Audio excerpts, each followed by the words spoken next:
ਸਤਿ ਸ਼੍ਰੀ ਅਕਾਲ ਜੀ, ਤੁਸੀਂ ਦੇਖ ਰਹੇ ਹੋ ਪੰਜਾਬ ਮੇਲ ਯੂਐਸਏ ਟੀਵੀ। ਮੈਂ ਹਾਂ ਵਰੁਣ ਕੌਰ ਮਾਨ। ਖਬਰਾਂ ਦੇ ਬੁਲੇਟਿਨ ਵਿੱਚ ਤੁਹਾਡਾ ਸਵਾਗਤ। ਖਬਰਾਂ ਦੇ ਬੁਲੇਟਿਨ ਦੇ sponsor real estate broker Mohan Cheema.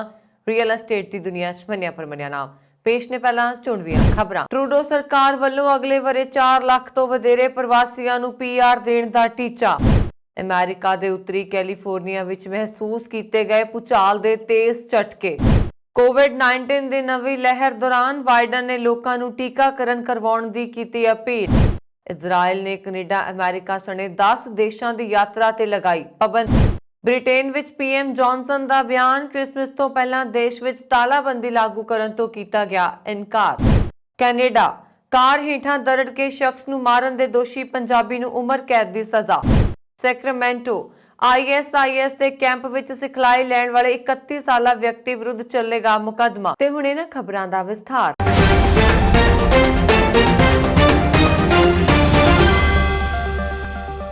ਪ੍ਰਵਾਸੀਆਂ ਦੀ ਆਮਦ ਲਈ ਕੈਨੇਡਾ ਦੀ ਟਰੂਡੋ ਸਰਕਾਰ ਇੱਕ ਵੱਡੀ ਯੋਜਨਾ ਬਣਾ ਰਹੀ। ਸਰਕਾਰ ਨੂੰ ਉਮੀਦ ਹੈ ਕਿ ਵਧੇਰੇ ਇਮੀਗ੍ਰੇਸ਼ਨ ਆਰਥਿਕ ਵਿਕਾਸ ਨੂੰ ਹੁਲਾਰਾ ਦੇ ਸਕਦਾ ਹੈ ਅਤੇ ਮਹਾਮਾਰੀ ਤੋਂ ਬਾਅਦ ਪੈਦਾ ਹੋਈ ਮਜ਼ਦੂਰਾਂ ਦੀ ਕਮੀ ਨੂੰ ਦੂਰ ਕਰ ਸਕਦਾ ਹੈ। ਮਿਲੀ ਜਾਣਕਾਰੀ ਮੁਤਾਬਕ ਪ੍ਰਧਾਨ ਮੰਤਰੀ ਜਸਟਿਨ ਟਰੂਡੋ ਦਾ ਪ੍ਰਸ਼ਾਸਨ ਇਸ ਸਾਲ 4 ਲੱਖ ਨਵੇਂ ਸਥਾਈ ਨਿਵਾਸੀਆਂ ਦੇ ਟੀਚੇ ਨੂੰ ਪੂਰਾ ਕਰਨ ਦੀ ਰਾਹ ਤੇ ਹੈ ਅਤੇ ਅਗਲੇ ਸਾਲ 4,11,000 ਦੇ ਟੀਚੇ ਨੂੰ ਸੋਧਣ ਦੀ ਯੋਜਨਾ ਬਣਾ ਰਿਹਾ।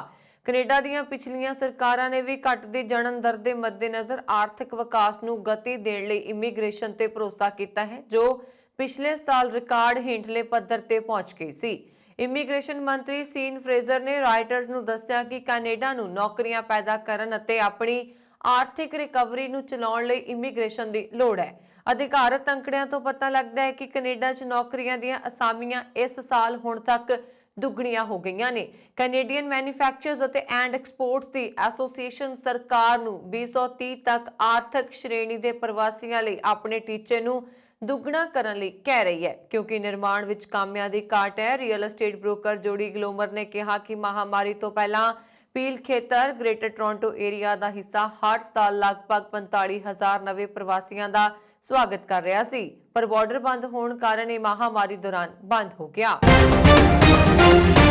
ਅਮਰੀਕਾ ਦੇ ਉੱਤਰੀ ਕੈਲੀਫੋਰਨੀਆ ਤੱਟ ਤੇ ਸੋਮਵਾਰ ਨੂੰ 6.2 ਤੀਬਰਤਾ ਦਾ ਭੂਚਾਲ ਆਇਆ, ਜਿਸ ਨਾਲ ਖੇਤਰ ਵਿੱਚ ਜ਼ਬਰਦਸਤ ਝਟਕੇ ਮਹਿਸੂਸ ਕੀਤੇ ਗਏ। ਹਾਲਾਂਕਿ ਕਿਸੇ ਜਾਨੀ ਨੁਕਸਾਨ ਦੀ ਕੋਈ ਰਿਪੋਰਟ ਨਹੀਂ ਹੈ। ਰਾਸ਼ਟਰੀ ਮੌਸਮ ਵਿਗਿਆਨ ਸੇਵਾ ਨੇ ਕਿਹਾ ਕਿ ਭੂਚਾਲ ਤੋਂ ਬਾਅਦ ਸੁਨਾਮੀ ਦੀ ਕੋਈ ਸੰਭਾਵਨਾ ਨਹੀਂ ਹੈ। ਭੂਚਾਲ ਦੁਪਹਿਰ 12 ਵਜੇ ਤੋਂ ਠੀਕ ਬਾਅਦ ਆਇਆ ਅਤੇ ਇਸ ਦਾ ਕੇਂਦਰ ਛੋਟੇ ਜਿਹੇ ਕਸਬੇ ਪੈਟਰੋਲੀਆ ਦੇ ਨੇੜੇ ਸਾਨ ਫਰਾਂਸਿਸਕੋ ਦੇ ਉੱਤਰ ਪੱਛਮ ਵਿੱਚ ਲਗਭਗ 337 ਕਿਲੋਮੀਟਰ ਦੂਰ ਇੱਕ ਤੱਟ ਦੇ ਨੇੜੇ ਕੇਂਦਰਿਤ ਸੀ।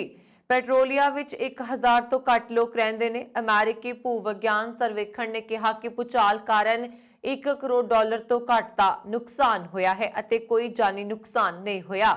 ਪੈਟਰੋਲੀਆ ਦੇ ਜਨਰਲ ਸਟੋਰ ਮੈਨੇਜਰ ਜੇਨ ਡੇਕੇਟਰ ਨੇ ਸਾਨ ਫਰਾਂਸਿਸਕੋ ਕਰਨੈਲਕਲ ਨੂੰ ਦੱਸਿਆ ਕਿ ਭੂਚਾਲ ਦੇ ਝਟਕੇ ਕਰੀਬ 20 ਸਕਿੰਟ ਤੱਕ ਮਹਿਸੂਸ ਕੀਤੇ ਗਏ।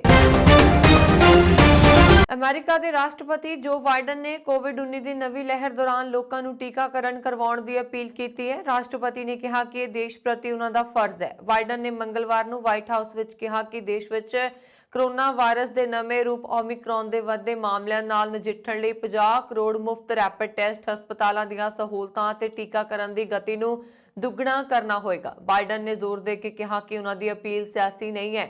ਬਾਈਡਨ ਨੇ ਕਿਹਾ ਕਿ ਸਾਬਕਾ ਰਾਸ਼ਟਰਪਤੀ ਡੋਨਾਲਡ ਟਰੰਪ ਨੇ ਵੀ ਬੂਸਟਰ ਖੁਰਾਕ ਲਈ ਹੈ ਅਤੇ ਟੀਕਾਕਰਨ ਕਰਵਾਉਣਾ ਹਰੇਕ ਅਮਰੀਕੀ ਨਾਗਰਿਕ ਦਾ ਰਾਸ਼ਟਰ ਪ੍ਰਤੀ ਫਰਜ਼ ਹੈ। ਰਾਸ਼ਟਰਪਤੀ ਨੇ ਕਿਹਾ ਕਿ ਇਹ ਸਿਰਫ ਇੱਕ ਜ਼ਿੰਮੇਵਾਰੀ ਵਾਲਾ ਕੰਮ ਹੈ ਜੋ ਅਸੀਂ ਕਰ ਸਕਦੇ ਹਾਂ।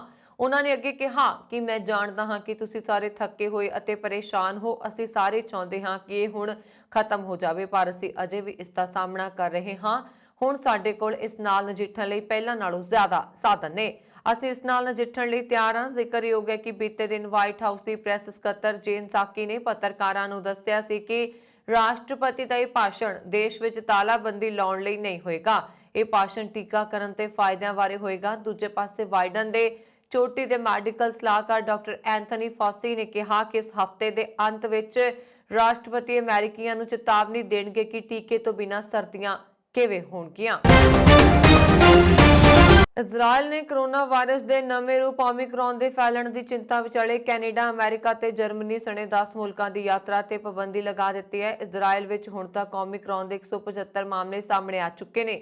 ਮਹਾਮਾਰੀ ਫੈਲਣ ਦੇ ਖਤਰੇ ਵਿਚਾਲੇ ਇਜ਼ਰਾਈਲ ਦੇ ਸਿਹਤ ਮੰਤਰਾਲੇ ਨੇ ਸਿਫਾਰਿਸ਼ ਕੀਤੀ ਸੀ ਕਿ ਕੈਨੇਡਾ, ਅਮਰੀਕਾ, Italy, Belgium, Germany, Hungary, Morocco, ਪੁਰਤਗਾਲ, ਸਵਿਟਜ਼ਰਲੈਂਡ ਅਤੇ ਤੁਰਕੀ ਨੂੰ नो फ्लाई सूची विच पाया जावे। इस तो बाद मंत्री मंडल ने इस मते नूं मंजूरी दे दित्ती है।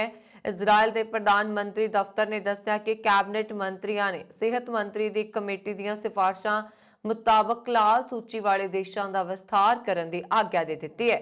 Italy, America, Belgium, Germany, Hungary, Morocco, पुर्तगाल, स्विट्जरलैंड, तुर्की और कैनेडा नूं मंगलवार तो लाल सूची विच शामिल देश मन्निया जाएगा। इस दे तहत हुण इन्हां देशां दी यात्रा करन ते पाबंदी होएगी ਅਤੇ इन्हां मुल्कां तो परतन वाले लोकां नूं 7 दिन क्वारंटाइन होना पएगा।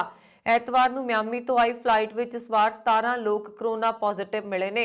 ਇਨ੍ਹਾਂ ਵਿੱਚੋਂ ਜ਼ਿਆਦਾਤਰ ਦੇ ਓਮਿਕਰੌਨ ਤੋਂ ਪੀੜਤ ਹੋਣ ਦਾ ਸ਼ੱਕ ਹੈ। ਇਸ ਵਿਚਾਲੇ ਇਜ਼ਰਾਈਲ ਦੇ ਸਿਹਤ ਮੰਤਰਾਲੇ ਨੇ ਓਮਿਕਰੌਨ ਦੇ 40 ਨਵੇਂ ਮਾਮਲੇ ਆਉਣ ਦਾ ਐਲਾਨ ਕੀਤਾ ਹੈ, ਜਿਸ ਨਾਲ ਦੇਸ਼ ਵਿੱਚ ਕੋਰੋਨਾ ਦੇ ਇਸ ਨਵੇਂ ਰੂਪ ਦੇ ਕੁੱਲ ਮਾਮਲੇ ਵੱਧ ਕੇ 175 ਹੋ ਗਏ ਹਨ। ਬ੍ਰਿਟੇਨ ਦੇ ਪ੍ਰਧਾਨ ਮੰਤਰੀ ਬੋਰਿਸ ਜੌਨਸਨ ਨੇ ਕ੍ਰਿਸਮਸ ਤੋਂ ਪਹਿਲਾਂ ਦੇਸ਼ ਵਿੱਚ ਤਾਲਾਬੰਦੀ ਲਾਗੂ ਕਰਨ ਤੋਂ ਇਨਕਾਰ ਕੀਤਾ ਹੈ। ਉਹਨਾਂ ਨੇ ਕਿਹਾ ਕਿ ਓਮਿਕਰੌਨ ਨਾਲ ਸੰਬੰਧਿਤ ਡਾਟਾ ਦੀ ਸਮੀਖਿਆ ਕੀਤੀ ਜਾਏਗੀ ਤਾਂ ਜੋ ਇਹ ਦੇਖਿਆ ਜਾ ਸਕੇ ਕਿ ਅਗਲੇ ਹਫ਼ਤੇ ਸਖਤ ਉਪਾਵਾਂ ਦੀ ਲੋੜ ਹੈ ਜਾਂ ਨਹੀਂ। ਏਜੰਸੀ ਮੁਤਾਬਕ ਇਹ ਘੋਸ਼ਣਾ ਉਦੋਂ ਹੋਈ ਹੈ ਜਦੋਂ ਬ੍ਰਿਟੇਨ ਵਿੱਚ 90,629 ਨਵੇਂ ਕੋਵਿਡ ਮਾਮਲੇ ਸਾਹਮਣੇ ਆਏ ਨੇ। ਡਾਊਨਿੰਗ ਸਟਰੀਟ ਵੱਲੋਂ ਜਾਰੀ ਇੱਕ ਵੀਡੀਓ ਕਲਿੱਪ ਵਿੱਚ ਜੌਨਸਨ ਨੇ ਕਿਹਾ ਕਿ ਕਈ ਚੀਜ਼ਾਂ ਦੇ ਬਾਰੇ ਵਿੱਚ ਲਗਾਤਾਰ ਅਨਿਸ਼ਚਿਤਤਾ ਹੈ। ਇਸ ਨੂੰ ਦੇਖਦੇ ਹੋਏ ਓਮਿਕਰੌਨ ਦੀ ਗੰਭੀਰਤਾ, ਹਸਪਤਾਲਾਂ ਵਿੱਚ ਦਾਖਲ ਹੋਣ ਦੀ ਦਰ ਬਾਰੇ ਮੁਲਾਂਕਣ ਕਰਨ ਦੀ ਲੋੜ ਹੈ। ਅਸੀਂ ਓਮਿਕਰੌਨ ਤੇ ਬਰੀਕੀ ਨਾਲ ਨਜ਼ਰ ਰੱਖੇ ਹੋਏ ਹਾਂ। ਜੇਕਰ ਹਾਲਾਤ ਵਿਗੜਦੇ ਨੇ ਤਾਂ ਅਸੀਂ ਸਖਤ ਨਿਯਮ ਲਾਗੂ ਕਰਾਂਗੇ। ਜੌਨਸਨ ਨੇ ਕਿਹਾ ਕਿ ਓਮਿਕਰੌਨ ਉਸ ਗਤੀ ਨਾਲ ਫੈਲ ਰਿਹਾ ਹੈ ਜਿਵੇਂ ਪਹਿਲਾਂ ਕਦੇ ਨਹੀਂ ਦੇਖਿਆ ਗਿਆ ਸੀ। ਜੌਨਸਨ ਨੇ ਅੱਗੇ ਕਿਹਾ ਕਿ ਸਰਕਾਰ ਡਾਟਾ ਦੀ ਬਰੀਕੀ ਨਾਲ ਨਿਗਰਾਨੀ ਕਰ ਰਹੀ ਹੈ। ਕੈਨੇਡਾ ਦੇ ਬਰੈਂਪਟਨ ਵਿਖੇ 2019 ਵਿੱਚ ਸੈਂਡਲਵੁੱਡ ਪਾਰਕਵੇ ਦੇ ਨੇੜੇ ਆਪਣੀ ਹੀ ਟੈਕਸੀ ਵਿੱਚ ਬੈਠੀ ਸਵਾਰੀ ਪੰਜਾਬੀ ਮੂਲ ਦੇ ਬਲਵਿੰਦਰ ਬੈਂਸ ਨੂੰ ਜਾਣਬੁੱਝ ਕੇ ਕਾਰ ਹੇਠ ਦਰੜ ਕੇ ਮਾਰਨ ਦੇ ਦੋਸ਼ ਵਿੱਚ ਕੈਨੇਡਾ ਦੇ ਮਿਸੀਸਾਗਾ ਵਾਸੀ ਅਮਰਜੀਤ ਲਾਂਬਾ ਨੂੰ ਬੀਤੇ ਦਿਨ ਕੈਨੇਡਾ ਦੀ ਅਦਾਲਤ ਨੇ ਉਮਰ ਕੈਦ ਦੀ ਸਜ਼ਾ ਸੁਣਾਈ ਹੈ। ਅਦਾਲਤ ਨੇ 12 ਸਾਲ ਤੱਕ ਪੈਰੋਲ ਵੀ ਨਾ ਮਿਲਣ ਦੇ ਹੁਕਮ ਜਾਰੀ ਕੀਤੇ ਨੇ। ਜ਼ਿਕਰਯੋਗ ਹੈ ਕਿ ਇਹ ਮਾਮਲਾ 25 ਦਸੰਬਰ 2019 ਕ੍ਰਿਸਮਸ ਵਾਲੇ ਦਿਨ ਦਾ ਸੀ। ਅਦਾਲਤ ਵਿੱਚ ਦੋਸ਼ੀ ਤੇ ਦੂਜੇ ਦਰਜੇ ਦੇ ਕਤਲ ਦੇ ਦੋਸ਼ ਵੀ ਲੱਗੇ ਸਨ। ਦੋਸ਼ੀ ਕਤਲ ਕਰਨ ਤੋਂ ਬਾਅਦ ਵੀ ਆਮ ਵਾਂਗ ਸਵਾਰੀਆਂ ਦੀ ਢੋਆ-ਢੁਆਈ ਕਰਦਾ ਰਿਹਾ। ਇਸ ਘਟਨਾ ਦੀ ਇੱਕ ਵੀਡੀਓ ਵੀ ਸਾਹਮਣੇ ਆਈ ਸੀ ਜਿਸ ਵਿੱਚ ਬਲਵਿੰਦਰ ਬੈਂਸ ਟੈਕਸੀ ਵਿੱਚੋਂ ਬਾਹਰ ਨਿਕਲ ਕੇ ਡਰਾਈਵਰ ਅਮਰਜੀਤ ਲਾਂਬਾ ਨਾਲ ਗੱਲ ਕਰ ਰਿਹਾ ਸੀ। ਉਸਨੇ ਕਾਰ ਚਲਾਉਣੀ ਸ਼ੁਰੂ ਕਰ ਦਿੱਤੀ ਅਤੇ ਬੈਂਸ ਨੇ ਤੁਰੰਤ ਦਰਵਾਜ਼ਾ ਬੰਦ ਕਰ ਦਿੱਤਾ। ਫਿਰ ਲਾਂਬਾ ਨੇ ਆਪਣੀ ਕਾਰ ਪਿੱਛੇ ਲਿਜਾ ਕੇ ਸਟੀਅਰਿੰਗ ਬੈਂਸ ਵੱਲ ਘੁਮਾਇਆ ਤੇ ਉਸਨੂੰ ਕਾਰ ਹੇਠ ਦਰੜ ਕੇ ਮਾਰ ਦਿੱਤਾ ਸੀ। ਅਮਰੀਕਾ ਦੇ ਕੈਂਟਕੀ ਰਾਜ ਦੇ ਵਸਨੀਕ 31 ਸਾਲਾ ਮਿਰਸਦ ਹੈਰਿਸ ਐਡਮ ਰਾਮਿਕ ਵਿਰੁੱਧ ਕਥਿਤ ਤੌਰ ਤੇ ISIS ਦੇ ਸਿਖਲਾਈ ਕੈਂਪ ਵਿੱਚ ਹਿੱਸਾ ਲੈਣ ਦੇ ਦੋਸ਼ ਤਹਿਤ ਮੁਕੱਦਮਾ ਚੱਲੇਗਾ। ਉਸ ਵਿਰੁੱਧ ਸਿਖਲਾਈ ਕੈਂਪ ਦੌਰਾਨ ਹਥਿਆਰ ਲੈਣ ਤੇ ਨਿੱਜੀ ਤੌਰ ਤੇ ਹਥਿਆਰਾਂ ਦੀ ਸਿਖਲਾਈ ਲੈਣ ਦੇ ਦੋਸ਼ ਆਇਦ ਕੀਤੇ ਗਏ ਨੇ। ਅਮਰੀਕਾ ਦੇ ਨਿਆਂ ਵਿਭਾਗ ਅਨੁਸਾਰ ਕੈਂਟਕੀ ਦੇ ਬੋਲਿੰਗ ਗ੍ਰੀਨ ਖੇਤਰ ਵਿੱਚ ਰਹਿੰਦੇ ਰਾਮਿਕ ਵਿਰੁੱਧ ISIS ਦੇ ਸਮਰਥਨ ਵਿੱਚ ਸਮੱਗਰੀ ਮੁਹੱਈਆ ਕਰਵਾਉਣ ਦੇ ਦੋਸ਼ ਵਿੱਚ ਲਾਏ ਗਏ ਨੇ। ਨਿਆਂ ਵਿਭਾਗ ਦੁਆਰਾ ਜਾਰੀ ਪ੍ਰੈਸ ਬਿਆਨ ਅਨੁਸਾਰ ਰਾਮਿਕ ਨੇ ਵਿਦੇਸ਼ੀ ਅੱਤਵਾਦੀ ਸੰਗਠਨ ਤੋਂ ਫੌਜੀ ਕਿਸਮ ਦੀ ਸਿਖਲਾਈ ਲਈ ਤੇ ISIS ਦੇ ਹੱਕ ਵਿੱਚ ਸਮੱਗਰੀ ਮੁਹੱਈਆ ਕਰਵਾਉਣ ਦੀ ਸਾਜ਼ਿਸ਼ ਰਚੀ। ਲਾਏ ਗਏ ਦੋਸ਼ਾਂ ਵਿੱਚ ਕਿਹਾ ਗਿਆ ਹੈ ਕਿ ਰਾਮਿਕ ਆਪਣੇ 2 ਸਾਥੀਆਂ ਨਾਲ 3 ਜੂਨ 2014 ਨੂੰ ਅਮਰੀਕਾ ਤੋਂ ਇਸਤਾਂਬੁਲ ਲਈ ਰਵਾਨਾ ਹੋਇਆ, ਜਿੱਥੋਂ ਉਹ ਟਿਕਟਾਂ ਲੈ ਕੇ ਸੀਰੀਆ ਦੀ ਸਰਹੱਦ ਨਾਲ ਲੱਗਦੇ ਸ਼ਹਿਰ ਗਾਜ਼ੀਅਨਟੈਪ ਪੁੱਜੇ। ਉੱਥੋਂ ਉਹ ਕਥਿਤ ਤੌਰ ਤੇ ਸਰਹੱਦ ਪਾਰ ਕਰਕੇ ISIS ਦੇ ਸਿਖਲਾਈ ਕੈਂਪ ਵਿੱਚ ਹਿੱਸਾ ਲੈਣ ਲਈ ਸੀਰੀਆ ਵਿੱਚ ਦਾਖਲ ਹੋਏ। ਪ੍ਰੈਸ ਬਿਆਨ ਅਨੁਸਾਰ ਰਾਮਿਕ ਨੇ AK-47 ਵਰਗੇ ਖਤਰਨਾਕ ਹਥਿਆਰਾਂ ਦੀ ਸਿਖਲਾਈ ਲਈ ਰਾਮਿਕ ਨੂੰ ਤੁਰਕੀ ਵਿੱਚ ਗ੍ਰਿਫਤਾਰ ਕਰਕੇ ਵਾਪਸ ਅਮਰੀਕਾ ਭੇਜ ਦਿੱਤਾ ਗਿਆ ਹੈ। ਬੀਤੇ ਦਿਨੋਂ ਅਦਾਲਤ ਵਿੱਚ ਦੁਪਹਿਰ ਬਾਅਦ ਪੇਸ਼ ਹੋਇਆ। ਰਾਮਿਕ ਕੋਲ ਅਮਰੀਕਾ ਤੇ ਬੋਸਨੀਆ ਦੀ ਦੋਹਰੀ ਨਾਗਰਿਕਤਾ ਹੈ। ਰਿਲੀਜ਼ ਵਿੱਚ ਕਿਹਾ ਗਿਆ ਹੈ ਕਿ ਜੇਕਰ ਉਹ ਦੋਸ਼ੀ ਪਾਇਆ ਗਿਆ ਤਾਂ ਉਸ ਨੂੰ 50 ਸਾਲ ਤੱਕ ਜੇਲ੍ਹ ਤੇ $7,50,000 ਦਾ ਜੁਰਮਾਨਾ ਵੀ ਹੋ ਸਕਦਾ ਹੈ। ਰਾਸ਼ਟਰਪਤੀ ਜੋ ਬਾਈਡਨ ਨੇ ਏਸ਼ੀਆਈ ਅਮਰੀਕੀਆਂ ਬਾਰੇ ਆਪਣੇ ਸਲਾਹਕਾਰ ਕਮਿਸ਼ਨ ਵਿੱਚ ਭਾਰਤੀ ਮੂਲ ਦੇ 4 ਅਮਰੀਕੀਆਂ ਨੂੰ ਨਿਯੁਕਤ ਕਰਨ ਦਾ ਐਲਾਨ ਕੀਤਾ ਹੈ। ਵਾਈਟ ਹਾਊਸ ਵੱਲੋਂ ਜਾਰੀ ਬਿਆਨ ਅਨੁਸਾਰ ਨਿਯੁਕਤ ਕੀਤੇ ਸਲਾਹਕਾਰਾਂ ਵਿੱਚ ਇੱਕ ਪਾਕਿਸਤਾਨ ਮੂਲ ਦੀ ਔਰਤ ਵੀ ਸ਼ਾਮਿਲ ਹੈ। ਨਿਯੁਕਤ ਕੀਤੇ ਭਾਰਤੀਆਂ ਵਿੱਚ ਸਿਲੀਕਾਨ ਵਾਦੀ ਦੇ ਤਕਨੀਕੀ ਮਾਹਰ ਅਤੇ ਪਟੋਰੀਆ ਨਿਊ ਜਰਸੀ ਦੇ ਮੈਡੀਸਿਨ ਮਾਹਰ ਕਮਲ ਕਲਸੀ, ਸੋਨਲ ਸ਼ਾਹ ਤੇ ਇੰਜੀਨੀਅਰ ਤੇ ਉਦਮੀ ਸਮਿਤਾ ਐਨ ਸ਼ਾਹ ਸ਼ਾਮਲ ਨੇ। ਪਾਕਿਸਤਾਨੀ ਮੂਲ ਦੀ ਅਮਰੀਕਨ ਨਹੀਦ ਕੁਰੈਸ਼ੀ ਨੂੰ ਵੀ ਕਮਿਸ਼ਨ ਵਿੱਚ ਸ਼ਾਮਲ ਕੀਤਾ ਗਿਆ ਹੈ। ਅਮਰੀਕਾ ਵਿੱਚ ਕੋਰੋਨਾ ਵਾਇਰਸ ਦਾ ਨਵਾਂ ਰੂਪ ਓਮਿਕਰੌਨ ਬਹੁਤ ਤੇਜ਼ੀ ਨਾਲ ਫੈਲ ਰਿਹਾ। ਸੰਘੀ ਸਿਹਤ ਅਧਿਕਾਰੀਆਂ ਨੇ ਖੁਲਾਸਾ ਕੀਤਾ ਹੈ ਕਿ ਅਮਰੀਕਾ ਵਿੱਚ ਪਿਛਲੇ ਹਫ਼ਤੇ ਕੋਰੋਨਾ ਦੇ ਆਏ ਨਵੇਂ ਮਾਮਲਿਆਂ ਵਿੱਚੋਂ 73% ਮਾਮਲੇ ਓਮਿਕਰੌਨ ਦੇ ਨੇ। Centre for disease control and prevention ਅਨੁਸਾਰ ਕੇਵਲ ਇੱਕ ਹਫ਼ਤੇ ਵਿੱਚ ਓਮਿਕਰੌਨ ਦੇ ਫੈਲਣ ਦੀ ਰਫ਼ਤਾਰ ਵਿੱਚ 6 ਗੁਣਾ ਵਾਧਾ ਹੋਇਆ ਹੈ। ਅਮਰੀਕਾ ਦੇ ਕਈ ਖੇਤਰਾਂ ਵਿੱਚ 90% ਤੱਕ ਓਮਿਕਰੌਨ ਦੇ ਮਾਮਲੇ ਆ ਰਹੇ ਨੇ। ਇਨ੍ਹਾਂ ਖੇਤਰਾਂ ਵਿੱਚ ਨਿਊਯਾਰਕ, ਦੱਖਣ ਪੱਛਮੀ ਖੇਤਰ, ਸਨਅਤੀ ਮਿਡਵੈਸਟ ਤੇ ਪੈਸੀਫਿਕ ਉੱਤਰ ਪੱਛਮੀ ਖੇਤਰ ਸ਼ਾਮਲ ਨੇ। ਜੌਹਨਸ ਹੌਪਕਿੰਸ ਯੂਨੀਵਰਸਿਟੀ ਦੇ ਸਿਹਤ ਸੁਰੱਖਿਆ ਬਾਰੇ ਸੈਂਟਰ ਵਿਖੇ ਤਾਇਨਾਤ ਸੀਨੀਅਰ ਵਿਦਵਾਨ ਡਾਕਟਰ ਅਮੇਸ਼ ਅਡਾਲਜ਼ਾ ਨੇ ਕਿਹਾ ਕਿ ਜੇਕਰ ਤੁਸੀਂ ਸਮਾਜ ਵਿੱਚ ਵਿਚਰਨਾ ਹੈ ਤਾਂ ਤੁਸੀਂ ਓਮਿਕਰੌਨ ਤੋਂ ਨਹੀਂ ਬਚ ਸਕਦੇ ਤੇ ਇਸ ਤੋਂ ਬਚਣ ਲਈ ਮੁਕੰਮਲ ਟੀਕਾਕਰਨ ਹੀ ਇੱਕੋ ਇੱਕ ਉਪਾਅ ਹੈ। Indo Canadian workers association Canada ਵੱਲੋਂ ਬ੍ਰਿਟਿਸ਼ ਕੋਲੰਬੀਆ ਵਸਦੇ ਪੰਜਾਬੀ ਕਿਸਾਨਾਂ ਦੇ ਸਹਿਯੋਗ ਨਾਲ ਭਾਰਤ ਵਿੱਚ ਖੇਤੀ ਕਾਨੂੰਨ ਰੱਦ ਹੋਣ ਤੋਂ ਬਾਅਦ ਹੋਈ ਕਿਸਾਨਾਂ ਦੀ ਜਿੱਤ ਦੀ ਖੁਸ਼ੀ ਵਿੱਚ ਸਰੀ ਵਿਖੇ ਕਿਸਾਨ ਫਤਿਹ ਦਿਵਸ ਮਨਾਇਆ ਗਿਆ। ਇਸ ਮੌਕੇ ਬਹੁਤ ਸਾਰੇ ਕਿਸਾਨ ਆਪਣੇ ਟਰੈਕਟਰਾਂ ਤੇ ਕਿਸਾਨੀ ਝੰਡੇ ਲੈ ਕੇ ਪਹੁੰਚੇ ਤੇ ਸਮਾਗਮ ਵਿੱਚ ਪਹੁੰਚੀਆਂ ਪੰਜਾਬਣਾਂ ਵੱਲੋਂ ਜੈ ਜਵਾਨ ਜੈ ਕਿਸਾਨ ਅਤੇ ਨੋ ਫਾਰਮਰ ਨੋ ਫੂਡ ਦੇ ਨਾਅਰੇ ਲਾਏ ਗਏ। ਕਿਸਾਨਾਂ ਨੂੰ ਸਮਰਪਿਤ 2022 ਦਾ ਕੈਲੰਡਰ ਵੀ ਜਾਰੀ ਕੀਤਾ ਗਿਆ, ਜਿਸ ਉੱਪਰ ਕਿਸਾਨੀ ਅੰਦੋਲਨ ਸਮੇਂ ਦੀ ਤਸਵੀਰ ਲਾਈ ਹੋਈ ਹੈ। ਯੂਰਪ ਵਿੱਚ ਵਿਸ਼ਵ ਸਿਹਤ ਸੰਗਠਨ ਦੇ ਚੋਟੀ ਦੇ ਅਧਿਕਾਰੀ ਨੇ ਮੰਗਲਵਾਰ ਨੂੰ ਸਰਕਾਰਾਂ ਨੂੰ ਓਮਿਕਰੌਨ ਵੇਰੀਐਂਟ ਦੇ ਚਲਦੇ ਪੂਰੇ ਮਹਾਦੀਪ ਵਿੱਚ ਕੋਰੋਨਾ ਵਾਇਰਸ ਦੇ ਮਾਮਲਿਆਂ ਵਿੱਚ ਮਹੱਤਵਪੂਰਨ ਵਾਧੇ ਲਈ ਤਿਆਰ ਰਹਿਣ ਨੂੰ ਕਿਹਾ। ਓਮਿਕਰੌਨ ਪਹਿਲਾਂ ਹੀ ਕਈ ਦੇਸ਼ਾਂ ਵਿੱਚ ਹਾਵੀ ਹੋ ਚੁੱਕਾ ਹੈ। WHO ਦੇ ਸਥਾਪਕ ਨਿਰਦੇਸ਼ਕ ਡਾਕਟਰ ਨੇ ਕਿਹਾ ਕਿ ਵਿਆਨਾ ਵਿੱਚ ਪੱਤਰਕਾਰ ਸੰਮੇਲਨ ਦੌਰਾਨ ਅਸੀਂ ਇੱਕ ਹੋਰ ਤੂਫਾਨ ਨੂੰ ਆਉਂਦੇ ਹੋਏ ਦੇਖ ਸਕਦੇ ਹਾਂ। ਕਲੂਜ਼ ਨੇ ਕਿਹਾ ਕੁਝ ਹੀ ਹਫ਼ਤਿਆਂ ਵਿੱਚ ਓਮਿਕਰੌਨ ਖੇਤਰ ਦੇ ਹੋਰ ਦੇਸ਼ਾਂ ਵਿੱਚ ਹਾਵੀ ਹੋ ਜਾਏਗਾ, ਜਿਸ ਦੇ ਚੱਲਦੇ ਪਹਿਲਾਂ ਹੀ ਬੁਰੇ ਦੌਰ ਵਿੱਚੋਂ ਲੰਘ ਰਹੀਆਂ ਸਿਹਤ ਵਿਵਸਥਾਵਾਂ ਹੋਰ ਪ੍ਰਭਾਵਿਤ ਹੋਣਗੀਆਂ। ਕਲੂਜ਼ ਨੇ ਕਿਹਾ ਕਿ ਓਮਿਕਰੌਨ WHO ਦੇ ਯੂਰੋਪੀਅਨ ਖੇਤਰ ਦੇ ਘੱਟ ਤੋਂ ਘੱਟ 38 ਮੈਂਬਰ ਦੇਸ਼ਾਂ ਵਿੱਚ ਪਾਇਆ ਜਾ ਚੁੱਕਾ ਹੈ। ਬ੍ਰਿਟੇਨ, ਡੈਨਮਾਰਕ ਅਤੇ ਪੁਰਤਗਾਲ ਵਿੱਚ ਇਹ ਪਹਿਲਾਂ ਹੀ ਹਾਵੀ ਹੋ ਚੁੱਕਾ ਹੈ।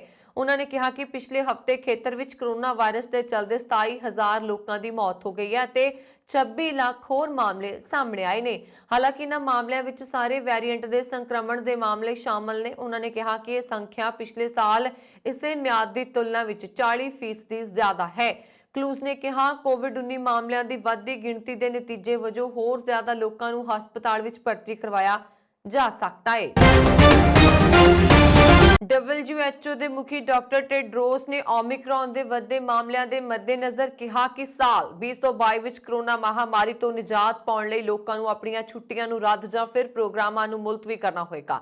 ਡਾਕਟਰ ਨੇ ਸੋਮਵਾਰ ਨੂੰ ਆਪਣੇ ਸੰਬੋਧਨ ਵਿੱਚ ਕਿਹਾ, ਜ਼ਿੰਦਗੀ ਦੇ ਜਾਣ ਤੋਂ ਬਿਹਤਰ ਆਪਣੀ ਆਗਾਮੀ ਯੋਜਨਾ ਨੂੰ ਰੱਦ ਕਰਨਾ ਬਿਹਤਰ ਹੋਏਗਾ। ਇਸ ਲਈ ਆਪਣੇ ਪ੍ਰੋਗਰਾਮਾਂ ਨੂੰ ਰੱਦ ਕਰੋ ਤੇ ਬਾਅਦ ਵਿੱਚ ਮਨਾਓ। ਹੁਣ ਜਸ਼ਨ ਮਨਾਉਣ ਅਤੇ ਬਾਅਦ ਵਿੱਚ ਸੋਗ ਮਨਾਉਣ ਤੋਂ ਚੰਗਾ ਹੈ ਹੁਣ ਆਪਣੇ ਪ੍ਰੋਗਰਾਮ ਰੱਦ ਕਰਨਾ ਅਤੇ ਬਾਅਦ ਵਿੱਚ ਜਸ਼ਨ ਮਨਾਉਣਾ ਬਿਹਤਰ ਹੈ। ਉਹਨਾਂ ਨੇ ਰੋਗ ਨਿਯੰਤਰਣ ਅਤੇ ਰੋਕਥਾਮ ਕੇਂਦਰ ਦਾ ਹਵਾਲਾ ਦਿੰਦੇ ਹੋਏ ਕਿਹਾ ਕਿ ਅਮਰੀਕਾ ਵਿੱਚ ਕੋਰੋਨਾ ਦੇ ਨਵੇਂ ਵੇਰੀਐਂਟ ਓਮਿਕਰੌਨ ਨੂੰ ਖਤਰਨਾਕ ਵੇਰੀਐਂਟ ਐਲਾਨ ਕੀਤਾ ਗਿਆ।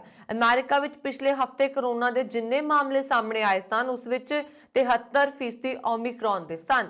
WHO ਦੇ ਮੁਖੀ ਨੇ ਕਿਹਾ ਕਿ ਇਸ ਦੇ ਕਈ ਪੁਖਤਾ ਸਬੂਤ ਮਿਲੇ ਨੇ ਕਿ ਓਮਿਕਰੌਨ ਲਗਾਤਾਰ ਡੈਲਟਾ ਵੇਰੀਐਂਟ ਦੀ ਤੁਲਨਾ ਵਿੱਚ ਕਾਫੀ ਤੇਜ਼ੀ ਨਾਲ ਫੈਲ ਰਿਹਾ ਅਤੇ ਕੋਰੋਨਾ ਵੈਕਸੀਨ ਲਗਵਾਉਣ ਦੇ ਬਾਅਦ ਵੀ ਲੋਕ ਇਸ ਤੋਂ ਪੀੜਤ ਹੋ ਰਹੇ ਨੇ ਅਤੇ ਸੰਕਰਮਣ ਤੋਂ ਲੋਕ ਠੀਕ ਵੀ ਹੋ ਰਹੇ ਨੇ। ਉਹਨਾਂ ਨੇ ਇਸ ਮਹਾਮਾਰੀ ਨੂੰ 2022 ਦੇ ਅੰਤ ਤੱਕ ਖਤਮ ਕਰਨ ਦਾ ਸੱਦਾ ਦਿੰਦਿਆਂ ਕਿਹਾ ਕਿ ਇਹ ਸਾਲ ਪੂਰੇ ਦੇਸ਼ ਲਈ ਭਵਿੱਖ ਵਿੱਚ ਹੋਣ ਵਾਲੀ ਤਰਾਸਦੀ ਨੂੰ ਬਚਾਉਣ ਦਾ ਸਾਲ ਹੋਏਗਾ ਅਤੇ ਸਾਰਿਆਂ ਨੂੰ ਨਿਰੰਤਰ ਵਿਕਾਸ ਟੀਚੇ ਨੂੰ ਪੂਰਾ ਕਰਨ ਲਈ ਕੋਸ਼ਿਸ਼ ਕਰਦੇ ਰਹਿਣਾ ਹੋਏਗਾ। ਕ੍ਰਿਸਮਸ ਦੌਰਾਨ ਓਮਿਕਰੌਨ ਦੇ ਫੈਲਣ ਨੂੰ ਰੋਕਣ ਲਈ ਨਿਊਜ਼ੀਲੈਂਡ ਨੇ ਸਖਤ ਤਾਲਾਬੰਦੀ ਲਗਾਈ ਹੈ, ਜਦੋਂ ਕਿ ਫਰਾਂਸ ਅਤੇ ਜਰਮਨੀ ਸਮੇਤ ਕਈ ਦੇਸ਼ਾਂ ਨੇ ਕੋਰੋਨਾ ਦੇ ਪ੍ਰਸਾਰ ਨੂੰ ਰੋਕਣ ਲਈ ਸਖਤ ਪਾਬੰਦੀਆਂ ਲਗਾਈਆਂ ਹਨ।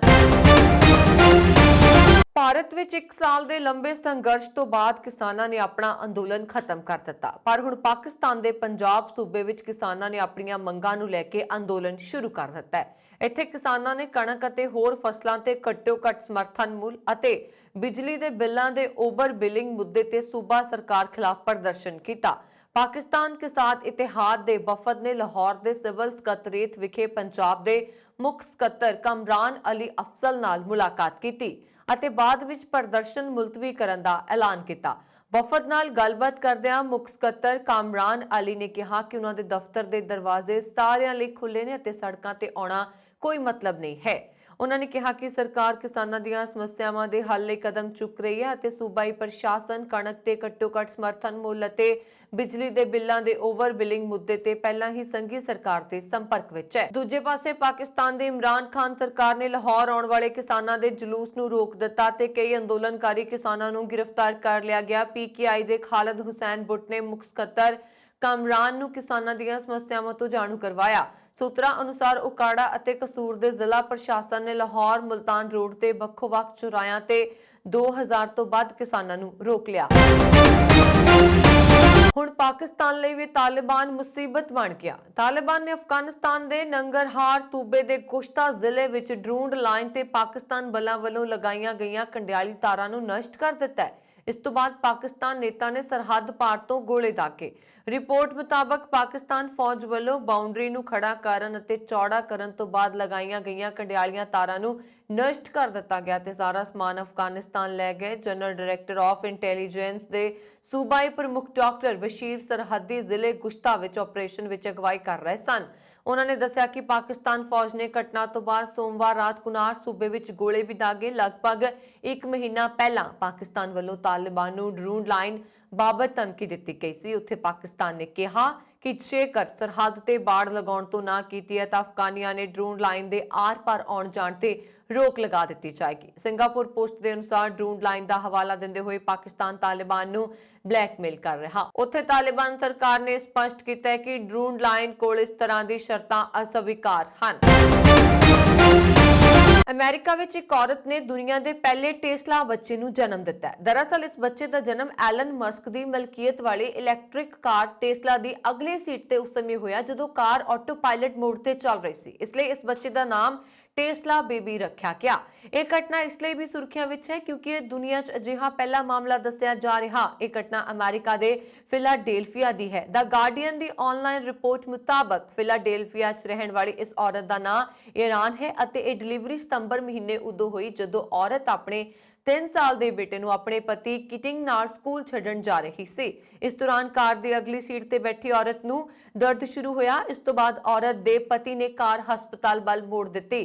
ਹਸਪਤਾਲ ਨੂੰ ਜਾਂਦੇ ਰਸਤੇ ਵਿੱਚ ਕਾਫੀ ਆਵਾਜਾਈ ਸੀ ਜਿਸ ਕਾਰਨ ਉਹਨਾਂ ਨੂੰ ਹਸਪਤਾਲ ਪਹੁੰਚਣ ਵਿੱਚ ਦੇਰੀ ਹੋ ਗਈ। ਇਸ ਦੌਰਾਨ ਪਤੀ ਨੇ ਕਾਰ ਨੂੰ ਆਟੋ ਪਾਇਲਟ ਮੋਡ ਤੇ ਪਾ ਦਿੱਤਾ ਤੇ ਪਤਨੀ ਦੀ ਮਦਦ ਕਰਨੀ ਸ਼ੁਰੂ ਕਰ ਦਿੱਤੀ। ਦੱਸਿਆ ਜਾ ਰਿਹਾ ਕਿ ਪਤੀ ਪਤਨੀ ਨੂੰ ਘਰ ਤੋਂ ਹਸਪਤਾਲ ਪਹੁੰਚਣ ਵਿੱਚ ਅੱਧਾ ਘੰਟਾ ਲੱਗਾ ਪਰ ਇਸ ਦੌਰਾਨ ਔਰਤ ਨੇ ਕਾਰ ਦੇ ਅੰਦਰ ਹੀ ਇੱਕ ਧੀ ਨੂੰ ਜਨਮ ਦਿੱਤਾ। ਇਸ ਤੋਂ ਬਾਅਦ ਜੋੜਾ ਹਸਪਤਾਲ ਪਹੁੰਚਿਆ। ਹਸਪਤਾਲ ਦੇ ਸਟਾਫ ਨੂੰ ਜਿਵੇਂ ਇਸ ਗੱਲ ਦਾ ਪਤਾ ਲੱਗਿਆ ਤਾਂ ਸਾਰੇ ਹੈਰਾਨ ਰਹਿ ਗਏ। ਚਲਦੀ ਕਾਰ ਵਿੱਚ ਪੈਦਾ ਹੋਈ ਇਸ ਬੱਚੀ ਦਾ ਨਾਂ ਹਸਪਤਾਲ ਵਿੱਚ ਮੌਜੂਦਾ ਨਰਸਾਂ ਨੇ ਟੈਸਲਾ ਬੇਬੀ ਰੱਖਿਆ ਹੈ। ਇਸ ਦੇ ਨਾਲ ਹੀ ਕਾਰ ਵਿੱਚ ਬੱਚੇ ਨੂੰ ਜਨਮ ਦੇਣ ਵਾਲੀ ਔਰਤ ਦੀ ਵੀ ਇੱਕ ਵੱਖਰੀ ਪਛਾਣ ਬਣ ਗਈ ਹੈ।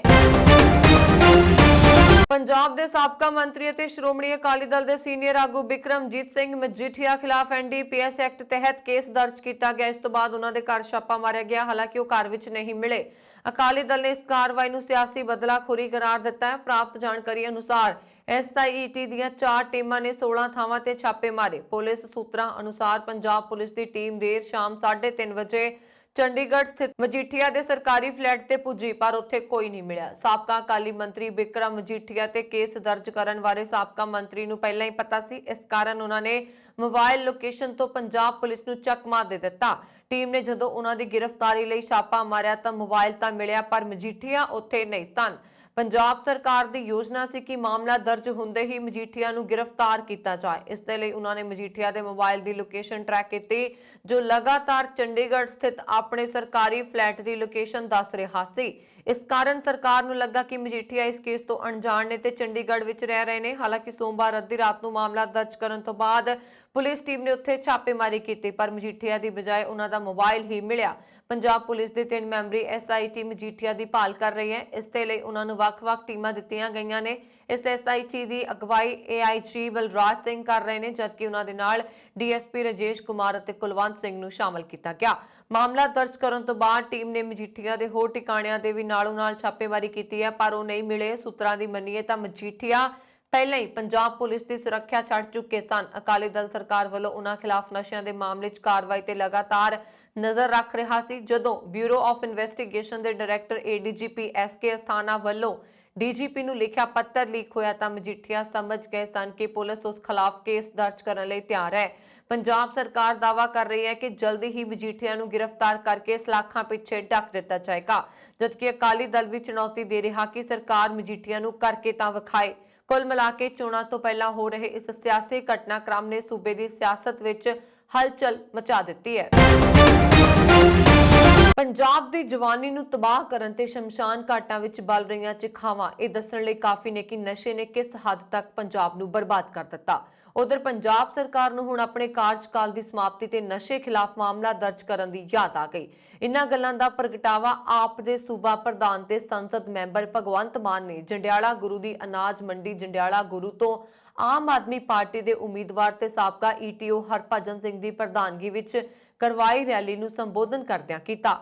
ਮਾਨ ਨੇ ਸੰਬੋਧਨ ਵਿੱਚ ਸਾਬਕਾ ਮੰਤਰੀ ਬਿਕਰਮ ਮਜੀਠੀਆ ਤੇ ਕਾਂਗਰਸ ਦੇ ਪ੍ਰਧਾਨ ਨਵਜੋਤ ਸਿੰਘ ਸਿੱਧੂ ਨਿਸ਼ਾਨੇ ਤੇ ਰਹੇ। ਪੀਪੀਸੀਸੀ ਪ੍ਰਧਾਨ ਨਵਜੋਤ ਸਿੱਧੂ ਨੂੰ ਲੰਬੇ ਹੱਥੀ ਲੈਂਦਿਆਂ ਭਗਵੰਤ ਮਾਨ ਨੇ ਕਿਹਾ ਕਿ ਕਾਂਗਰਸ ਪ੍ਰਧਾਨ ਸਿੱਧੂ ਸਿਰਫ ਕਮੇਡੀ ਕਰ ਸਕਦੇ ਨੇ। ਸਿੱਧੂ ਸਿਰਫ ਆਪਣੇ ਆਪ ਨੂੰ ਮੁੱਖ ਮੰਤਰੀ ਦੇਖਣਾ ਚਾਹੁੰਦੇ ਨੇ, ਜਦਕਿ ਸਿੱਧੂ ਦਾ ਇਹ ਸੁਪਨਾ ਕਦੇ ਪੂਰਾ ਨਹੀਂ ਹੋਣ ਵਾਲਾ। ਸਿੱਧੂ ਅਰਵਿੰਦ ਕੇਜਰੀਵਾਲ ਦੀ ਬਹਿਸ ਦੀ ਚੁਣੌਤੀ ਤੋਂ ਵੀ ਮੈਦਾਨ ਛੱਡ ਕੇ ਭੱਜ ਚੁੱਕੇ ਨੇ। ਉਧਰ ਨਸ਼ੇ ਨਾਲ ਹੋਣ ਵਾਲੀਆਂ ਮੌਤਾਂ ਤੇ ਮਾਨ ਨੇ ਕਿਹਾ ਕਿ ਇਸ ਦੇ ਲਈ ਇਕੱਲਾ ਵਿਕਰਮ ਮਜੀਠੀਆ ਹੀ ਜ਼ਿੰਮੇਵਾਰ ਨਹੀਂ, ਬਲਕਿ ਸਾਰੇ ਲੋਕ ਬਰਾਬਰ ਜ਼ਿੰਮੇਵਾਰ ਨੇ ਜਿਨ੍ਹਾਂ ਨੇ ਇਸ ਮਾਮਲੇ ਵਿੱਚ ਕੋਈ ਕਾਰਵਾਈ ਨਹੀਂ ਕੀਤੀ। ਯੂਕੇ ਦੀ ਇੱਕ ਅਦਾਲਤ ਨੇ ਮੰਗਲਵਾਰ ਨੂੰ ਦੁਬਈ ਦੇ ਸ਼ਾਸਕ ਨੂੰ ਆਪਣੀ ਸਾਬਕਾ ਪਤਨੀ ਤੇ ਉਹਨਾਂ ਦੇ ਬੱਚਿਆਂ ਨੂੰ 55 ਕਰੋੜ ਪਾਉਂਡ ਦਾ ਭੁਗਤਾਨ ਕਰਨ ਦਾ ਹੁਕਮ ਦਿੱਤਾ, ਜੋ ਬ੍ਰਿਟਿਸ਼ ਇਤਿਹਾਸ ਵਿੱਚ ਸਭ ਤੋਂ ਮਹਿੰਗੇ ਤਲਾਕ ਸਮਝੌਤਿਆਂ ਵਿੱਚੋਂ ਇੱਕ ਹੈ। ਹਾਈ ਕੋਰਟ ਨੇ ਕਿਹਾ ਕਿ ਸ਼ੇਖ ਮੁਹੰਮਦ ਬਿਨ ਰਾਸ਼ਿਦ ਅਲ ਮਖਤੂਮ ਨੂੰ ਆਪਣੀ 6ਵੀਂ ਪਤਨੀ ਰਾਜਕੁਮਾਰੀ ਹਯਾ ਬਿਨ ਅਲ ਹੁਸੈਨ ਤੇ ਉਹਨਾਂ ਦੇ 14 ਸਾਲਾਂ ਦੇ ਬੱਚਿਆਂ ਨੂੰ 25.15 ਕਰੋੜ ਪਾਉਂਡ ਦਾ ਭੁਗਤਾਨ ਕਰਨਾ ਹੋਏਗਾ। ਆਪਣੇ ਬੱਚਿਆਂ 14 ਸਾਲ ਦੇ ਅਲ ਜ਼ਲੀਲਾ ਤੇ 9 ਸਾਲਾ ਜ਼ਾਇਦ ਨੂੰ 29 ਕਰੋੜ ਪਾਉਂਡ ਬੈਂਕ ਗਰੰਟੀ ਅਧੀਨ ਭੁਗਤਾਨ ਕਰਨੇ ਪੈਣਗੇ। ਅਦਾਲਤ ਨੇ ਕਿਹਾ ਕਿ ਬੱਚਿਆਂ ਨੂੰ ਮਿਲਣ ਵਾਲੀ ਕੁੱਲ ਰਕਮ 29 ਕਰੋੜ ਪਾਉਂਡ ਤੋਂ ਵੱਧ ਜਾਂ ਘੱਟ ਹੋ ਸਕਦੀ ਹੈ। ਇਹ ਵੱਖ-ਵੱਖ ਕਾਰਕਾਂ ਤੇ ਨਿਰਭਰ ਕਰਦਾ ਹੈ, ਜਿਵੇਂ ਕਿ ਉਹ ਕਿੰਨਾ ਸਮਾਂ ਜਿਉਂਦੇ ਨੇ ਤੇ ਕੀ ਉਹ ਆਪਣੇ ਪਿਤਾ ਨਾਲ ਮੇਲ ਮਿਲਾਪ ਰੱਖਦੇ ਹਨ। ਜੱਜ ਫਿਲਿਪ ਮੂਰ ਨੇ ਹੁਕਮ ਸੁਣਾਇਆ। 47 ਸਾਲਾ ਰਾਜਕੁਮਾਰੀ ਹਯਾ 2019 ਵਿੱਚ ਬਰਤਾਨੀਆ ਭੱਜ ਗਈ ਸੀ ਤੇ ਉਸਨੇ ਬ੍ਰਿਟਿਸ਼ ਅਦਾਲਤ ਰਾਹੀਂ ਆਪਣੇ 2 ਬੱਚਿਆਂ ਦੀ ਸੁਰੱਖਿਆ ਦੀ ਮੰਗ ਕੀਤੀ ਸੀ। ਜਾਰਡਨ ਦੇ ਮਰਹੂਮ ਬਾਦਸ਼ਾਹ ਹੁਸੈਨ ਦੀ ਯਹਾ ਨੇ ਕਿਹਾ ਕਿ ਉਹ ਆਪਣੇ ਪਤੀ ਤੋਂ ਖੌਫਜ਼ਦਾ ਸੀ, ਜਿਸ ਤੇ ਦੋਸ਼ ਹੈ ਕਿ ਉਸਨੇ ਆਪਣੀਆਂ 2 ਧੀਆਂ ਨੂੰ ਖਾੜੀ ਅਮੀਰਾਤ ਵਿੱਚ ਜਬਰੀ ਵਾਪਸੀ ਦਾ ਹੁਕਮ ਦਿੱਤਾ ਸੀ। ਤੇ ਇਹ ਸਨ ਹੁਣ ਤੱਕ ਦੀਆਂ ਖਬਰਾਂ। ਮੈਨੂੰ ਵਰੁਣ ਕੌਰ ਮਾਨ ਨੂੰ ਦਿਓ ਆਗਿਆ। ਹੋਰ ਖਬਰਾਂ ਦੇ ਲਈ ਸਾਡਾ YouTube ਚੈਨਲ ਪੰਜਾਬ ਮੇਲ USA TV ਜ਼ਰੂਰ ਸਬਸਕ੍ਰਾਈਬ ਕਰੋ। ਸਤਿ ਸ਼੍ਰੀ ਅਕਾਲ।